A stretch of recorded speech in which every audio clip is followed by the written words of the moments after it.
குருவே துணை. ஒரு அடியார் அடியன்கிட்ட ஒரு சந்தேகம் கேட்டிருந்தாங்க. என்ன அப்படின்னா, திருவாசகம் இருக்கு இல்லையா, அந்த திருவாசகத்தில் சிவபுராணம் தான் முதல் பதிகம். அந்த முதல் பதிகத்தில் நமச்சிவாய வாழ்க நாதன் தாழ் வாழ்க அப்படின்னு மாணிக்க வாசகர் ஆரம்பிப்பார். ஐயா, ஓம்ன்றது பிரணவம், பிரணவம்ன்ற ஓம் நமச்சிவாய வாழ்க அப்படின்னு போடாத ஏன் நமச்சிவாய வாழ்க அப்படின்னு போட்டிருக்காரு அப்படின்னு ஒரு கேள்வி எழுப்புனாங்க. இது நிறைய பேருக்கு இருக்கலாம், இது முக்கியமான ஒரு விஷயம், இது நல்ல ஒரு கேள்வி. இதற்கான விலையை நான் இப்போ தெரிவிக்கிறேன். அதாவது 5 எழுத்திலிருந்து தோன்றியது தான் பிரபஞ்சம், பஞ்சபூதம் எல்லாமே. பரசிவம் என்று சொல்லக்கூடிய இறை தத்துவத்திலிருந்து 5 எழுத்தானது வருது. சாமி தான் அந்த பரசிவம், பரசிவத்திலிருந்து வந்தது தான் அந்த 5 எழுத்து. சாமியுடைய நாமம் தான் 5 எழுத்து. அந்த 5 எழுத்திலிருந்து தோன்றியது தான் பிரணவம். அப்போ பிரணவம் முதல்ல கிடையாது, 5 எழுத்திலிருந்து தான் பிரணவம் தோன்றுது. பிரணவம்ன்றது ஓம்காரம். அந்த ஓம்காரம் என்பது சிவம் என்கின்ற பரசிவத்திலிருந்து நமச்சிவாய என்று சொல்லக்கூடிய 5 எழுத்திலிருந்து தோன்றியது தான் ஓம் என்பதனாலே நமச்சிவாய சிவாய நமக்கு ஓம் போட வேண்டிய அவசியம் கிடையாது. மற்ற எல்லா மந்திரத்திற்கும் ஓம் போட்டால் தான் அந்த மந்திரத்துக்கு சக்தியே. எப்படின்னா, மந்திரங்கள் உடல் மாதிரின்னா ஓம்ன்றது உயிர் மாதிரி. அந்த ஓம்ன்றது அவ்வளோ ஒரு சக்தி. அந்த ஓம்ன்ற பிரணவம் மற்ற மந்திரங்களுக்கு உயிர். ஆனால் பஞ்சாட்சரத்துக்கு ஓம் போட வேண்டிய அவசியம் கிடையாது. ஓமே பஞ்சாட்சரத்திலிருந்து தான் வந்தது. அதனால் மிக நுட்பமான ஒரு விஷயத்தை நம்ம புரிஞ்சுக்கணும். இதுவே ஓம் நமோ நாராயணாய நமக அப்படின்னு சொல்கிறோன்னு வச்சிங்களேன். ஓம் நமோ நாராயணாய நமக அப்படின்ற மந்திரத்துக்கு 8 எழுத்து மந்திரம்னு சொல்லுவாங்க. ந மோ நா ரா ய நா ய அப்படின்னா 7 எழுத்து தான் வருது பாருங்க. ந மோ நா ரா ய நா ய அப்படின்னா 7 எழுத்து தான் வரும். அப்போ 8வது எழுத்து எங்கே? 8 எழுத்து தான் நாராயணமூர்த்திக்கு. அப்போது 8வது எழுத்து எதுன்னா அந்த ஓம்ன்றது போட்டால் தான் 8வது எழுத்து அடங்கும். ஓம் ந மோ நா ரா ய நா ய, அப்போ தான் 8 எழுத்து கம்ப்ளீட் ஆகுது. அங்கே ஓம் போடணும். அந்த மந்திரம் ஓம் போட்டால் தான் அதுக்கு உயிரே. இதுவே நீ பஞ்சாட்சரத்துக்கு ஓம் நம சிவாயன்னா 6 எழுத்தாயிடும். ஓம் நமச்சிவாய ஓம் சிவாய நமகன்னு நீ போட்டேன்னா அது 6 எழுத்தாயிடும், பஞ்சாட்சரத்துக்கு வராது. பஞ்சாட்சரம் என்பது 5 எழுத்து. ந ம சி வ ய, சி வ ய ந ம 5 எழுத்து தான். இந்த 5 எழுத்து தான் அதுக்கு ஓம்காரம் போட வேண்டிய அவசியம் கிடையாது. மிக நுட்பமான விஷயம், இதை உணர்ந்து கொள்ளுங்க. ரொம்ப சிறப்பான ஒரு தகவல் இது. அடுத்ததா லாஸ்ட்டாக ஒரு வீடியோ போட்டிருந்தோம். சிவபூஜை 7 நிமிடங்களில் சிவன் அருளை பெற்றுவிடலாம் அப்படின்ற ஒரு வீடியோ போட்டிருந்தோம். அதில் ஒரு ஐயா கேள்வி கேட்டிருந்தாங்க. சிலருக்கு இருக்கலாம், பலருக்கு கூட சந்தேகம் இருக்கலாம். அதனால் நான் ஓப்பனாக இந்த வீடியோவில் நான் உங்களுக்கு தெரிவிச்சிடறேன். என்னென்னா, ஐயா, பரம்பொருளாகி இறைவனை ஒரு சிவபூஜை பண்ணிட்டா அந்த அருளை வாங்கிட முடியுமா? சிவபூஜை பண்ணாதான் சாமியோடைய அருள் கிடைக்குமான்னு ஒரு கேள்வி எழுப்புனாங்க. அந்த ஆன்மாவுடைய நிலை உயர்ந்திருக்கலாம். அதாவது எப்படி சொல்கிறேன்னா, அவர் PhD முடிச்சிருக்கலாம். ஆனால் 10ஆம் வகுப்பு 12ஆம் வகுப்பு பாஸ் ஆனால் தான் PhD படிக்க முடியும். புரியுது நான் சொல்ல வர கருத்து? நம்ம இருக்கிற நிலை PhD ஸ்டேஜில் இருக்கலாம். ஆனால் PhD டைரெக்டாக படிக்க முடியாது.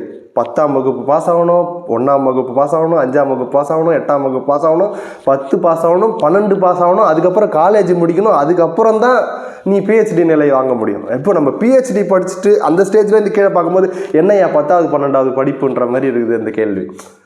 இந்த சிவபூஜை எல்லாம் செய்து அந்த பக்குவம் அடைந்தால்தான் அந்த ஞானமானதே சித்திக்கும். இப்போ டைரெக்டாக நம்மளுக்கு அந்த ஸ்டேஜ் பல பிறவிகள் நீ சிவபூஜை பண்ணியிருப்ப, அதனால தான் அந்த நிலை வருது. சிவபூஜை செய்தால் என்ன கிடைக்கும்னா அந்த சிவன் அருள் கிடைக்கும். சிவன் அருளாலே தான் உனக்கு அந்த ஞானமே தோன்றி இருக்குன்றத கான்செப்டை நம்ம புரிஞ்சுக்கணும். அப்போ மேலேருந்து நம்ம பார்க்கும்போது சிவபூஜையெல்லாம் சாதாரணமாக தெரியும்.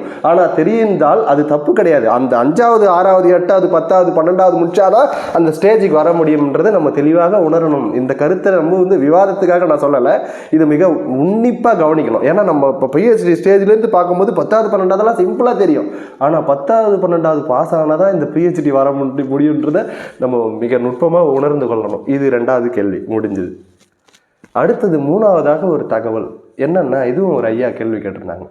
ஒரு சித்தர் பாடல்கள்லாம் கேட்டிருந்தேன் ஐயா. அதில் வந்து தூங்காமல் தூங்கி இருப்பது எக்காலம்னு ஒரு சித்தர் பாடல் வரி இருக்குது. இதனுடைய விளக்கம் என்னன்னு கேட்டிருந்தாங்க. அதுக்கான ஒரு சின்ன விளக்கத்தை நான் தெரிவிக்கிறேன்.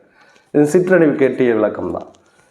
தூங்காமல் தூங்கி இருப்பது எக்காலம் அப்படின்ற ஒரு வார்த்தையை வச்சு நம்ம ஆராய்ந்து பார்க்கும்பொழுது பார்த்தா, மகான்கள் நம்மளுடைய வாழ்க்கையை என்ன சொல்லிட்டாங்கன்னா, தாமரை இலையில் ஒட்டாமல் இருக்கிற தண்ணி போல் நீ வாழ்ந்துக்கொள்றாங்க. அதுதான் கான்செப்ட். இப்போ தூங்காமல் தூங்கி இருப்பது எக்காலம்ன்ற கனவை அப்படியே உள்டாவை அப்படியே கவனித்து பார்க்கும்போது என்ன தெரியுதுன்னா, சித்தர்கள் வந்து எப்படி இருப்பாங்கன்னா, இந்த பிரபஞ்ச வாழ்வில் உறங்குவார்கள். பிரபஞ்ச வாழ்வு என்பது என்னது?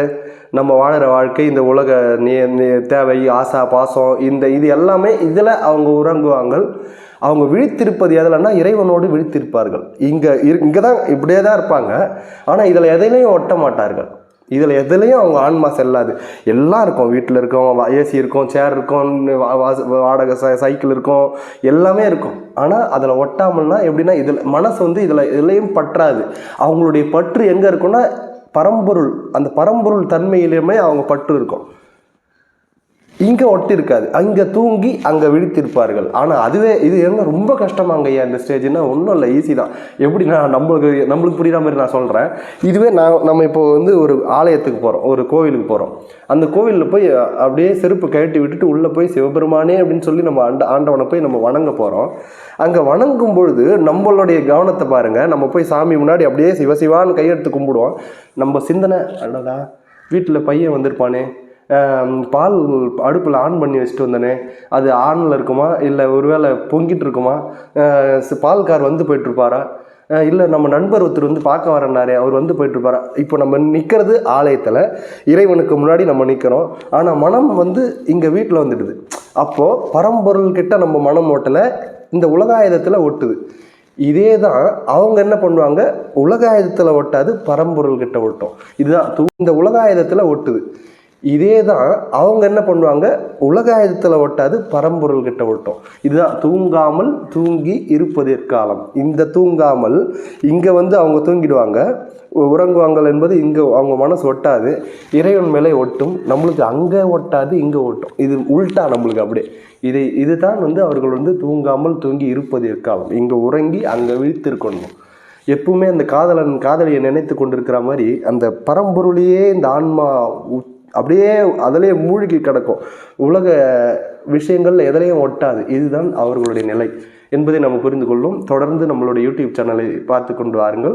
மேலும் பல விஷயங்கள் எல்லாம் வல்ல குருநாதரால் அடியன் தருகிறேன், கேட்டு பயனடைகள். வருகின்ற மாதம் ஜூலை மாதம் 3வது வாரம் சத்சங்கம் நிகழ உள்ளது. அந்த சத்சங்கமானது செங்கம் கார்த்திகேயன் ஐயா அவர்களால் அந்த விழா வந்து நடைபெற உள்ளது.